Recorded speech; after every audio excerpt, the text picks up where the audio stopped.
આ વિડીયોની અંદર આપણે જોઈએ કે ઓલરેડી આપણી જોડે લિનિયર પ્રોગ્રામિંગ પ્રોબ્લેમને સોલ્વ કરવા માટે સિમ્પ્લેક્સ મેથડ અવેલેબલ હોય તો ટુ ફેઝ અથવા તો બીગેમ મેથડની જરૂર કેમ પડે. તો સૌથી પહેલી કન્ડિશન કે જો આપણને કોઈ એવી કન્સ્ટ્રેન્ટ આપેલી હોય કે જેની રાઈટ હેન્ડ સાઈડ નેગેટિવ હોય. તો અહીંયા આપણે એક્ઝામ્પલથી સમજીએ કે માની લો કે કોઈ કન્સ્ટ્રેન્ટ આપણને આપી, જેમ કે 3x1 + 2x2 less than or equal to -5, બરાબર. તો હવે આ રાઈટ હેન્ડ સાઈડને આપણે પોઝિટિવ કરવા માટે શું કરીશું, આખી કન્સ્ટ્રેન્ટને -1થી મલ્ટીપ્લાય કરી અને એની ઇનઇક્વાલિટી ચેન્જ કરી દઈએ. તો ઇક્વેશન થાય -3x1 - 2x2, I mean constraint શું થશે અહીંયા, greater than or equal to 5, બરાબર. હવે આને ઇક્વેશનમાં કન્વર્ટ કરવા માટે જો ખાલી આપણે સરપ્લસ વેરિયેબલ બાદ કરીએ તો -3x1 - 2x2 - s1 is equal to 5. અને હવે initial basic feasible solution find કરવા માટે જો આપણે x1 અને x2ની વેલ્યુ 0 મૂકી દઈએ, આ બંને વેરિયેબલ બરાબર આપણે કેટલા લીધા, 0, તો શું મળશે solution, -s1 is equal to 5. Therefore s1 is equal to -5. તો નોર્મલી આપણે જે સ્લેક અથવા તો સરપ્લસ વેરિયેબલ એટલે કે જે બેઝિક વેરિયેબલ હોય એની વેલ્યુ માટે નોન નેગેટિવિટી કન્ડિશન્સ લઈએ કે એ વેલ્યુ બી કેવી થવી જોઈએ, greater than or equal to 0. તો અહીંયા એની કન્ડિશન ફૂલફિલ થતી નથી. સો એટલા માટે એક તો આ રીઝન છે કે આપણે જ્યારે B greater than or equal to ટાઈપની કન્સ્ટ્રેન્ટ આપેલી હોય તો સિમ્પ્લેક્સ મેથડથી એને સોલ્વ નહીં કરી શકીએ. બીજું રીઝન કે જો ડાયરેક્ટ કન્સ્ટ્રેન્ટ આપણને greater than or equal to ટાઈપની આપેલી હોય તો બી સેમ કન્ડિશન થાય કે આ માની લો કે સીધી આપણને આપી દીધી કન્સ્ટ્રેન્ટ તરીકે, તો બી સોલ્યુશન તો આ જ મળવાનું.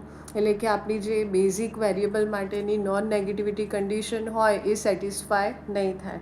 તો આ બંને કેસની અંદર આપણે શેની જરૂર પડે, સિમ્પ્લેક્સ સિવાયની કોઈ મેથડ, જેની માટે આપણે યુઝ કરીએ ક્યાં તો ટુ ફેઝ મેથડ અથવા તો બીગેમ મેથડ, બરાબર. તો આ વિડીયોની અંદર આપણે જોઈશું two phase મેથડનું example.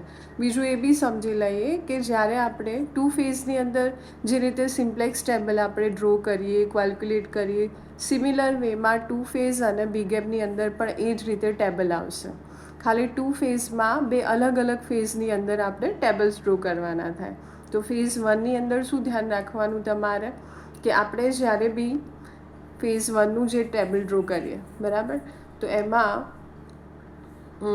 Artificial variables જે આપણે લઈશું એના કોએફિશિયન્ટ તરીકે એની જે વેલ્યુ આવશે, કારણ કે greater than or equal to ટાઈપની કન્સ્ટ્રેન્ટ હોય તો ત્યારે જ આપણે યુઝ કરતા હોઈએ. બાકી તો બધી જો constraint less than or equal to ટાઈપની આપેલી હોય તો આપણે સિમ્પ્લેક્સ મેથડનો યુઝ કરીએ.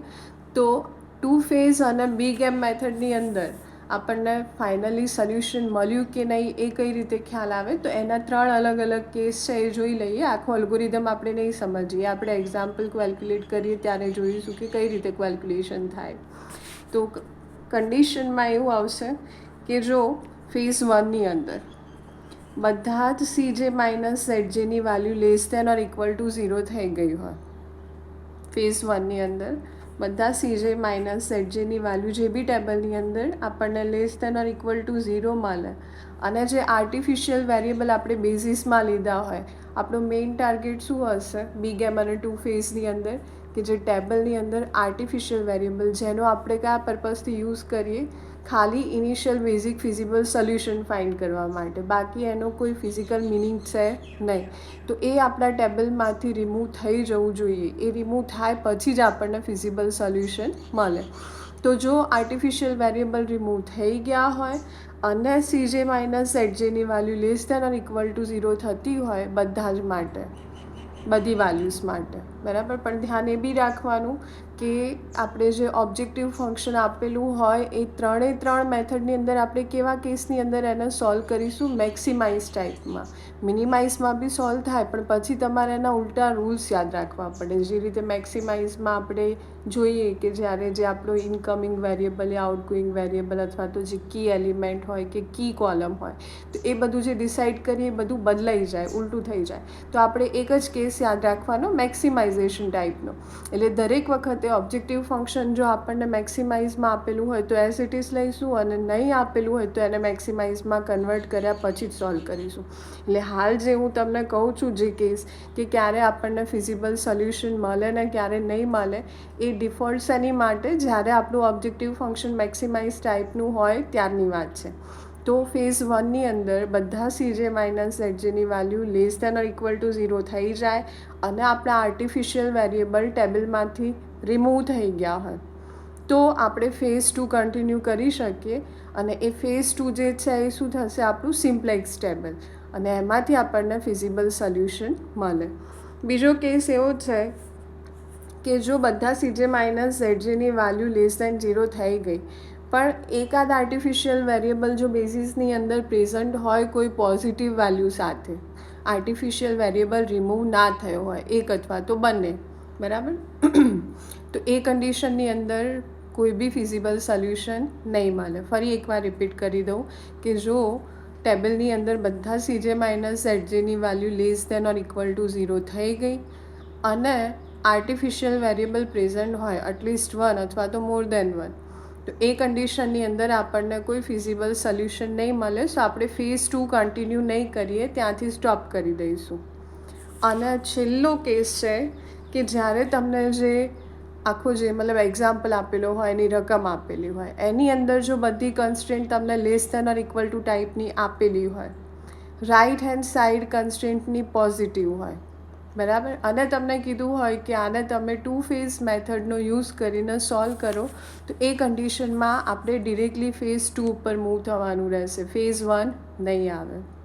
વન મોર ટાઈમ રિપીટ કરી દઉં કે જ્યારે બી તમને બધી જ constraint less than or equal to ટાઈપની આપેલી હોય, રાઇટ હેન્ડ સાઈડ પોઝિટિવ હોય, કારણ કે નેગેટિવ હોય ને તમે પાછું એને પોઝિટિવ કરવા જાઓ તો constraint greater than or equal to ટાઈપની થઈ જાય. એટલે ધ્યાન રાખવાનું કે જો બધી જ constraints less than or equal to ટાઈપની આપેલી હોય, right hand side b positive આપેલી હોય એની, બરાબર, અને તમને કીધું હોય કે 2 ફેઝ મેથડથી સોલ્વ કરો એને, તો ફેઝ 2 આપણે ડાયરેક્ટ યુઝ કરવાનો, અપ્લાય કરવાનો. ફેઝ 2 એટલે કંઈ નહીં બટ આપણે જે સિમ્પ્લેક્સ ટેબલ કર્યું સેમ ટુ સેમ એ જ રીતે એ જ સિમ્પ્લેક્સ ટેબલનો યુઝ કરીને આપણે સોલ્યુશન ફાઇન્ડ કરવાનું થાય. તો હવે આપણે જોઈએ એક્ઝામ્પલ. તો અહીંયા આપણને 2 ફેઝ મેથડથી સોલ્વ કરવા માટે કંઈક આ ટાઈપની રકમ આપી છે. એની અંદર ઓબ્જેક્ટિવ ફંક્શન મિનિમાઇઝ ટાઈપનું આપ્યું, કન્સ્ટ્રેન્ટ બંને greater than or equal two આપી અને નોન નેગેટિવિટી કન્ડિશન આપી. તો અહીંયા બી આપણે સૌથી પહેલાં ઓબ્જેક્ટિવ ફંક્શનને મેક્સિમાઇઝમાં કન્વર્ટ કરી દઈએ. તો maximise Z star is equal two minus minimise Z. એટલે જ્યારે બી તમને ફંક્શન આપ્યું હોય અને તમારે સિમ્પલી -1થી મલ્ટીપ્લાય કરી દેવાના, બરાબર. તો અહીંયા આપણે આને -1થી મલ્ટીપ્લાય કરીએ તો -x1 -x2. થોડી સ્પેસ છોડી દઈએ કારણ કે જ્યારે આપણે કન્સ્ટ્રેન્ટને ઇક્વેશનમાં કન્વર્ટ કરીએ તો એ વખતે આપણને જે સરપ્લસ વેરિયેબલ અથવા તો આર્ટિફિશિયલ વેરિયેબલ મળશે એને આપણે અહીંયા એડ કરી દઈશું. તો સ્પેસ છોડીને લખીએ સબ્જેક્ટ ટુ ધી કન્સ્ટ્રેન્ટ્સ. પહેલી કન્સ્ટન્ટને આપણે ઇક્વેશનમાં કન્વર્ટ કરીએ greater than or equal to, એટલે આપણે જે initial basic feasible solution find કરવા માટે શું કરીએ, સરપ્લસની સાથે સાથે સરપ્લસ વેરિયેબલ બાદ થાય અને આર્ટિફિશિયલ વેરિયેબલ એડ થાય આમાં. તો પહેલું આવશે 2x1 + x2 - s1 + a1 is equal to 4. એ જ રીતે બીજી કન્સ્ટન્ટને પણ ઇક્વેશનમાં કન્વર્ટ કરીએ તો x1 + 7x2 - s2 + a2 is equal two 7.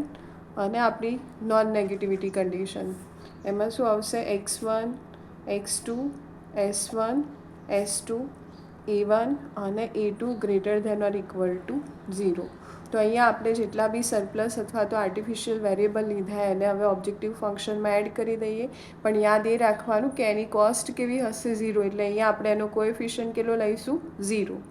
તો 0 × s1 + 0 × s2 + 0 × a1 + 0 × a2, બરાબર, આ રીતે. હવે સ્ટાર્ટ કરીએ ફેઝ 1. તો ફેઝ 1ની અંદર આપણું જે ફંક્શન છે એ થોડું ચેન્જ થશે. ધ્યાન રાખજો કઈ રીતે ચેન્જ થાય. તો હવે આપણે લઈએ ફેઝ 1.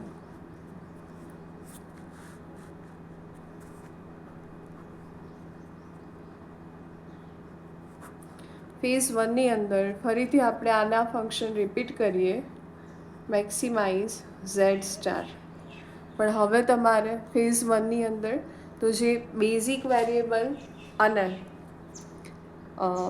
બેઝિક વેરિયેબલ બી ખરા અને ડિસિઝન વેરિયેબલ બી ખરા, એ બધાના કોએફિશિયન્ટ કેવા લેવાના થશે 0. અને જે આર્ટિફિશિયલ વેરિયેબલ હોય, કારણ કે આપણે મેક્સિમાઇઝ ટાઈપમાં ફંક્શનને કન્વર્ટ કર્યું, તો આર્ટિફિશિયલ વેરિયેબલનો કોએફિશિયન્ટ આપણે લઈશું -1.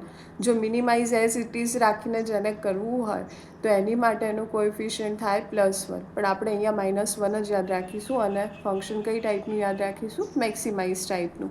તો અહીંયા કઈ રીતે લખાશે, અને આ જ વેલ્યુ આપણે યુઝ કરવાની ટેબલની અંદર. આ આપણું જે ઓબ્જેક્ટિવ ફંક્શન હતું અહીંયા આપણે સોલ્વ કર્યું, પણ જ્યારે ફેઝ વન માટે આપણે ટેબલ ડ્રો કરીએ તો જે બી વેલ્યુ બધી યુઝ થાય એ અહીંયા ફેઝ વનની અંદર આપણે જે પ્રમાણે કન્સ્ટ્રેન્ટ અથવા તો જે ફંક્શન લઈશું એની વેલ્યુ મુકાશે. એટલે તમારે ધ્યાન રાખવાનું. તો કઈ રીતે મુકાશે તો જુઓ, ડિસિઝન વેરિયેબલનો કોએફિશિયન્ટ બી 0 થશે, 0x1 + 0x2. એ જ રીતે સરપ્લસ વેરિયેબલના કોએફિશિયન્ટ બી 0 લેવાશે, 0 × S1 + 0 × S2. અને આર્ટિફિશિયલ વેરિયેબલના કોએફિશિયન્ટ થાય -A1 -A2 આ રીતે. અને જે કન્સ્ટ્રેન્ટને આપણે ઇક્વેશનમાં કન્વર્ટ કરી એને અહીંયા આપણે એઝ ઇટ ઇઝ રિપીટ કરી દઈશું. તો આપણી ફર્સ્ટ ઇક્વેશન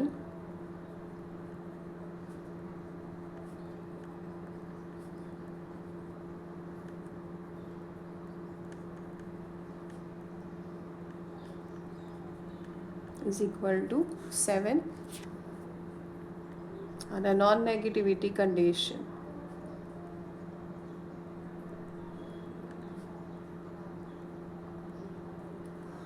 હવે આપણે ફાઇન્ડ કરીએ ઇનિશિયલ બેઝિક ફિઝિબલ સોલ્યુશન. તો એ બેઝિક ફિઝિબલ સોલ્યુશન ફાઇન્ડ કરવા માટે ટોટલ વેરિયેબલ્સ કેટલા મળે આપણને અલગ અલગ, x1 x2 s1 s2 a1 અને a2. એટલે n ઇઝ ઇક્વલ ટુ કેટલા થશે 6. કેટલી ઇક્વેશન્સ આપી 2, m ઇઝ ઇક્વલ ટુ 2. તો અહીંયા આપણે n - m 6 - 2 is equal to 4. 4 વેરિયેબલ્સની વેલ્યુ કેટલી લઈશું 0. કયા કયા વેરિયેબલ્સ તો x1 x2 s1 અને s2, જેનાથી આપણને a1 અને a2ની વેલ્યુ મળે. તો આ ચારેયની વેલ્યુ આપણે 0 મૂકી દઈએ. x1 0 x2 0 s1 0 અને s2 0. તો શું થશે, આની વેલ્યુ 0 હોય તો a1 ઇઝ ઇક્વલ ટુ 4 અને a2 ઇઝ ઇક્વલ ટુ 7. તો જ્યારે આપણે ટેબલ ડ્રો કરીએ ત્યારે બેઝિસની અંદર a1ની જે વેલ્યુ હશે વેરિયેબલની એ કેટલી મુકાશે 4 અને a2ની વેલ્યુ કેટલી મુકાશે 7. આ આપણું થયું ઇનિશિયલ બેઝિક ફિઝિબલ સોલ્યુશન. તો હવે આપણે ટેબલની અંદર બધી વેલ્યુ મૂકી દઈએ. તો આપણું ફેઝ વન માટેનું ટેબલ અહીંયા શું આવશે, જુઓ સીજેની વેલ્યુ. તો સીજેની વેલ્યુ માટે ઓબ્જેક્ટિવ ફંક્શન આપણે ફેઝ વનનું યુઝ કરવાનું. તો x1 x2 s1 અને s2ના કોએફિશિયન્ટની વેલ્યુ 0 0 0 0. a1 અને a2ના કોએફિશિયન્ટની વેલ્યુ શું આવશે -1 -1. એ જ રીતે બેઝિસમાં કયા વેરિયેબલ મુકાશે, a1 અને a2. a1 અને a2 એના કોએફિશિયન્ટ શું છે -1 -1. અને એની જે વેલ્યુ આપણે આગળ ફાઇન્ડ કરી કેટલી મળી 4 અને 7. હવે આ ઇક્વેશનની અંદર જે કોએફિશિયન્ટ્સ આપ્યા એ મૂકી દઈએ. તો x1નો કોએફિશિયન્ટ 2, x2નો 1, s1નો -1, s2 નથી એટલે 0, a1નો 1, a2નો 0. એ જ રીતે સેકન્ડ કન્સ્ટ્રેન્ટ મતલબ સેકન્ડ ઇક્વેશન માટે શું આવશે, x1નો કોએફિશિયન્ટ 1, x2નો 7, s1 નહીં આવે, s2 -1, a1 નહીં આવે ને a2નો 1. તો હવે આપણે આને સિમ્પ્લેક્સ મેથડથી જે રીતે સોલ્વ કરતા હતા એ રીતે સોલ્વ કરીએ. તો શું આવશે, સૌથી પહેલાં ઝેડ સ્ટાર લીધો આપણે અહીંયા, CB × XB આ બંનેનું મલ્ટિપ્લિકેશન -4 પ્લસ આ બંનેનું મલ્ટિપ્લિકેશન -7 કેટલા થાય -11.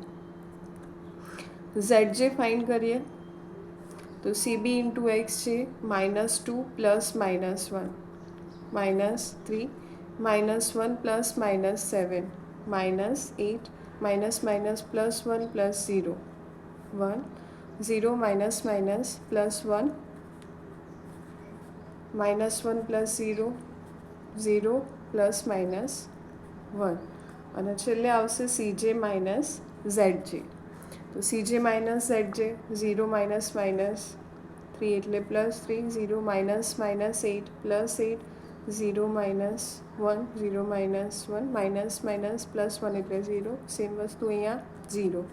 તો CJ માઇનસ ZJની વેલ્યુ અહીંયા બી આપણે જોવાનું કે મેક્સિમમ એટલે મતલબ કે જો બધી વેલ્યુ નેગેટિવ થઈ જતી હોય બરાબર અને આર્ટિફિશિયલ વેરિયેબલ પ્રેઝન્ટ હોય તો આપણને ફિઝિબલ સોલ્યુશન નહીં મળે. પણ અહીંયા બધી વેલ્યુ આપણી નેગેટિવ કે 0 નથી, પોઝિટિવ મળી આપણને. તો એમાં મેક્સિમમ વેલ્યુ કેટલી થાય 8. તો આ આપણી કી કોલમ થશે. હવે આપણે મિનિમમ રેશિયો ફાઇન્ડ કરીએ.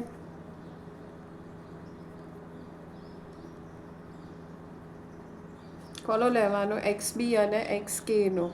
તો 4/2 2 7/1 મિનિમમ વેલ્યુ કેટલી થાય 2. બંનેનું ઇન્ટરસેક્શન 1. જો કી એલિમેન્ટ ઓલરેડી આપણો 1 આપેલો જ છે એટલે હવે આની અંદર કોઈ ઓપરેશન પરફોર્મ આપણે નહીં કરવું પડે. તો નેક્સ્ટ ટેબલની અંદર આપણે આને એઝ ઇટ ઇઝ રિપીટ કરી દઈશું. હવે આપણો ઇનકમિંગ વેરિયેબલ કયો થાય અહીંયા x2 અને આઉટગોઈંગ કયો થશે a1. તો જ્યારે બી આપણા ટેબલમાંથી કોઈ આર્ટિફિશિયલ વેરિયેબલ રિમૂવ થતો હોય અને તમે નેક્સ્ટ ટેબલ ડ્રો કરો તો એની અંદર એ કોલમ હવે નહીં લો તો ચાલશે. આર્ટિફિશિયલ વેરિયેબલ માટે બીજા કોઈ વેરિયેબલ માટે વસ્તુ અપ્લાય નહીં થાય. ખાલી જો આર્ટિફિશિયલ વેરિયેબલ આપણા બેઝિસમાંથી રિમૂવ થતા હોય તો નેક્સ્ટ ટેબલની અંદર એ આર્ટિફિશિયલ વેરિયેબલની કોલમ આપણે ડ્રો નહીં કરીએ. તો હવે નેક્સ્ટ ટેબલ જોઈએ આપણે. તો આ આપણું નેક્સ્ટ ટેબલ જેની અંદર આપણે વેલ્યુઝ મૂકી દીધી. હવે વેરિયેબલ કઈ રીતે મતલબ બેઝિસની અંદર લખવાના. તો આપણે ઇનકમિંગ વેરિયેબલ કયો હતો x2. તો આ a1ની જગ્યાએ x2 આવશે અને a2 as it is x2 અને a2. એના કોએફિશિયન્ટ લખી દઈએ. a2નો કોએફિશિયન્ટ -1 અને x2નો કોએફિશિયન્ટ 0. હવે કારણ કે આની અંદર આપણું કી એલિમેન્ટ ઓલરેડી 1 છે જ એટલે આપણે એને બનાવવાની જરૂર નહીં પડે. તો આ પહેલી રોને આપણે અહીંયા એઝ ઇટ ઇઝ રિપીટ કરી દઈએ. તો શું આવશે 4 2 1 -1 0. આ કોલમ આપણે આ નવા ટેબલની અંદર રિમૂવ કરી દીધી એટલે એની વેલ્યુ નહીં લખાય. a2ની વેલ્યુ આવશે 0 અને આને આપણે કેટલા બનાવવાના 0. કોનો યુઝ કરીને આ રોનો જ યુઝ કરીને એમાં પણ પર્ટિક્યુલર આ એલિમેન્ટ. તો આને આપણે કેટલાથી મલ્ટીપ્લાય કરવાનું થાય આની ઓપોઝિટ વેલ્યુ એટલે કે -7થી. -7થી આને આપણે મલ્ટીપ્લાય કરીએ એટલે કે આખી રોને મલ્ટીપ્લાય કરીને આમાં એડ કરવાના. તો હવે આપણે ડાયરેક્ટ ઓપરેશન પરફોર્મ કરી દઈએ કારણ કે અહીંયા સીધી જ વેલ્યુ મૂકવાની થશે. તો ધ્યાનથી દેખજો. આને આપણે એટલે કે આ રોને આપણે -7થી મલ્ટીપ્લાય કરીએ. -7થી મલ્ટીપ્લાય કરીને આમાં એડ કરવાના. તો 4 × -7 કેટલા થશે -28 અને +7 -7 + 4 અરે સોરી -7 × 4 -28 + 7 કેટલા વધે -21. તો અહીંયા આપણે લખી દઈએ -21. એ જ રીતે 2 × -7 -14 + 1 -13 -7 + 7 0 -7 × -1 એટલે 7 + 0 કેટલા થશે 7. 0 × -7 0 એને આપણે એડ કરીએ -1માં તો -1 અને 0 × -7 0 એને આપણે એડ કરીએ 1માં તો કેટલા થશે 1 એઝ ઇટ ઇઝ. તો આ આપણને મળી ગઈ વેલ્યુ બધી જ બરાબર. અહીંયા આપણે ઓપરેશન થોડું ઇઝી થઈ ગયું. ફરી ઝેડની વેલ્યુ ફાઇન્ડ કરીએ. Z*. તો CB × XB 0 × 4 0 +- 1 × -21 કેટલા થશે 21 બરાબર. આ ટેબલની અંદર મિનિમમ રેશિયો ફાઇન્ડ કરવામાં મારાથી એક ભૂલ થઈ ગઈ. આઈ હોપ કે તમે લોકો માઇન્ડ નહીં કરો. સિમ્પ્લેક્સ મેથડની અંદર મેં તમને કીધું હતું એ પ્રમાણે એ જ રીતે થશે. અહીંયા વેલ્યુ લખવામાં મારાથી ભૂલ થઈ ગઈ, સોરી એની માટે. તો આપણે થોડું કરેક્શન કરી લઈએ. તો શું થશે કે આ આપણી જે કી કોલમ હતી અને મિનિમમ રેશિયોમાં અહીંયા વેલ્યુ 7/7 મુકાય છે. એની અંદર ભૂલથી મેં 7/1 લઈ લીધા. તો અહીંયા આપણે જરા એનું કરેક્શન કરી દઈએ. 7/7 એટલે આપણને મિનિમમ રેશિયો કેટલો મળશે 1. તો આપણી કી રો આ થાય અને આ બંનેનું ઇન્ટરસેક્શન પોઈન્ટ શું થશે? 7 થશે. આને આપણે જરા રિમૂવ કરી દઈએ. આપણું કી એલિમેન્ટ થાય, સોરી, કી એલિમેન્ટ કેટલો થશે? 7. તો હવે આપણે આને 1 બનાવવું પડે, તો આખી રોને આપણે 7થી ડિવાઈડ કરવા પડશે. 1/7થી મલ્ટીપ્લાય કરો અથવા તો 7થી ડિવાઈડ કરો. તો આ જે મેં નેક્સ્ટ ટેબલ ડ્રો કર્યું, ટેમ્પરરી આને આપણે કેન્સલ કરી દઈએ. હું નવું ટેબલ ડ્રો કરીને એમાં તમને વેલ્યુ બતાવું કઈ રીતે થાય. ઓકે, તો અહીંયા આપણી જે કી કોલમ અને કી રોનું ઇન્ટરસેક્શન પોઈન્ટ એટલે કે કી એલિમેન્ટ આપણને 7 મળ્યું. તો ઇનકમિંગ રો તો એ જ છે x2, પણ આઉટગોઈંગ રો A1ની જગ્યાએ હવે શું થશે? A2. એટલે A1 એઝ ઇટ ઇઝ આવશે અને અહીંયા આપણે લખીશું x2 વાળી રો. તો હવે નવા ટેબલની અંદર આપણે જોઈ લઈએ. તો અહીંયા આવશે A1 અને અહીંયા આવશે x2. A1નો કોએફિશિયન્ટ -1, x2નો કોએફિશિયન્ટ આવશે 0. હવે આ રોને આપણે આ એલિમેન્ટને 1 બનાવવાના, એટલે આખી રોને આપણે કેટલાથી ડિવાઈડ કરીશું? 7થી. તો 7/7 એટલે 1, 1/7, 7/7, 1, 0, -1/7. અને હા, બીજું એ કે આપણો જે આર્ટિફિશિયલ વેરિયેબલ હતો એ A2 અહીંથી રિમૂવ થયો, એટલે કોલમ કઈ પ્રેઝન્ટ રહેશે? આપણે અહીંયા A1, આપણે A2ને અહીંયાથી કાઢી નાખીએ. તો એની વેલ્યુ કેટલી મળે? 0/7 એટલે 0. હવે આને આપણે 0 બનાવવાના. આનો યુઝ કરીને આ રોને આપણે આ એલિમેન્ટને 0 બનાવવાના. કયા એલિમેન્ટનો યુઝ કરીને? આજે કી એલિમેન્ટને આપણે 1 બનાવ્યો, એટલે સિમ્પલી અહીંયા આને -1થી મલ્ટીપ્લાય કરીને આમાં એડ કરીશું તો 0 થઈ જશે સીધા જ. તો બસ એ જ રીતે આખી રોને હવે આપણે કેટલાથી મલ્ટીપ્લાય કરીશું? -1થી. અને એને શેમાં એડ કરીશું? આ રોના અંદર. આ રોની કોરસ્પોન્ડિંગ જે વેલ્યુઝ આપી એની અંદર આપણે એડ કરી દઈએ. તો જેટલું સીધું ઓપરેશન પરફોર્મ થતું હોય તો આપણે અહીંયા મૂકી દઈએ. તો આને -1થી મલ્ટીપ્લાય કરીને 4માં એડ કરીએ. કેટલા થાય? -1 + 4 એટલે 3.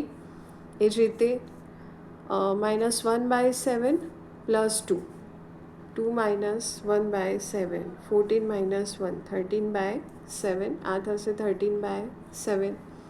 એ જ રીતે -1 + 1, આ વેલ્યુ કેટલી આવશે? 0. આને આપણે -1થી મલ્ટીપ્લાય કરીને આમાં એડ કરવાના, એટલે -1, 0 થઈ ગયા. અને આમાં એડ કરીએ એટલે -1. આને -1થી મલ્ટીપ્લાય કરીએ તો +1/7, અને એને શેમાં એડ કરવાના? S2ની વેલ્યુ 0, એટલે 1/7 + 0. એક સેકન્ડ, -1થી મલ્ટીપ્લાય કરી 0માં એડ કરવાના, 1/7 આવશે અહીંયા. અને આ 0 અને આ 1 મલ્ટીપ્લાય કરો -1થી એટલે 0, અને 1માં એડ કરો એટલે 1. તો આ આપણી નવી રો થઈ ગઈ. હવે આપણે ઝેડની વેલ્યુ ફાઇન્ડ કરીએ. તો z = CB × XB. તો -1 × 3 + 0 × 1 કેટલા થશે? -3. ZJ CB × XJ, આ બંનેનું મલ્ટિપ્લિકેશન પ્લસ આ બંનેનું -13/7. એ જ રીતે આ બંનેનું મલ્ટિપ્લિકેશન 0 + 0, 0, -, +1 + 0, -1/7, 0 થશે. અને આ -1 + 0, -1, અને CJ - ZJ. તો 0 - +13/7, 0 - 0, 0, 0, -1, +1/7, -1, +1, 0. તો હવે આપણું જે કી કોલમ છે એ કઈ થાય? તો 2 પોઝિટિવ વેલ્યુ મળી. આનું ડિવિઝન કરશો 0 પોઈન્ટ મળશે કંઈક, અને અહીંયા 1 પોઈન્ટ સમથિંગ, એટલે મેક્સિમમ પોઝિટિવ વેલ્યુ આ મળી. તો આપણી ઇનકમિંગ રો થશે, એટલે કે કી એલિમેન્ટ. હવે આપણે મિનિમમ રેશિયો ફાઇન્ડ કરી લઈએ. XB/XK. તો XB 3, XB/XK, હવે ભૂલ ના થવી જોઈએ. 3/13/7 એટલે 21/13, 1 પોઈન્ટ આવશે કંઈક, જોઈ લઈએ પછી કેટલા થાય, જો કન્ફ્યુઝન થાય તો. અને આ થશે 1/1/7 એટલે 7. મળી ગઈ મિનિમમ વેલ્યુ. આ આપણી મિનિમમ વેલ્યુ, બરાબર. તો હવે આ બંનેનું ઇન્ટરસેક્શન પોઈન્ટ થાય આપણું આ. તો કી એલિમેન્ટ થશે 13/7. ઇનકમિંગ રો x1 અને outgoing row incoming variable x1 અને આઉટગોઈંગ વેરિયેબલ a1. તો નેક્સ્ટ ટેબલમાંથી આપણું આર્ટિફિશિયલ વેરિયેબલ a1 રિમૂવ થઈ જશે, એટલે કે આપણે જે નવું ટેબલ ડ્રો કરીએ એમાં આ કોલમ બી નહીં આવે અને a1ની જગ્યાએ આપણે કેટલા મૂકીશું x1. તો ઓલરેડી જો આ પાર્ટ ખાસો લાંબો થઈ ગયો છે, એટલે હવે નવો આનો જે ઇનકમ્પ્લીટ પાર્ટ છે એ હું નેક્સ્ટ વિડીયોમાં અપલોડ કરું. બરાબર.